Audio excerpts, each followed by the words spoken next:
कर्पूरगौरं करुणावतारं संसारसारं भुजगेन्द्रहारं सदा वसन्तं हृदयारविन्दे भवं भवानी सहितं नमामि। मन्दारमाला कलितालकाये कपालमालं दितसुन्दराय दिव्याम्बराय च दिगम्बराय नमः शिवाय च नमः शिवाय। घालीन लोटांगण वंदीन चरण डोळ्यानी पाहीन रूप तुझे प्रेमे आलिंगन आनंदे पूजन भावे ओवाळीन म्हणे नमा।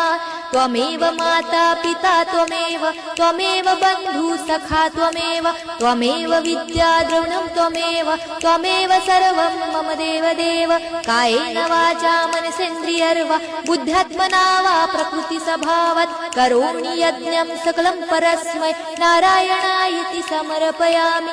अच्युतं केशवं राम नारायणं कृष्णदामोदरं वासुदेवं हरे श्रीधरं माधवं गोपिकावल्लभं जानकीनायकं रामचन्द्रं भजे।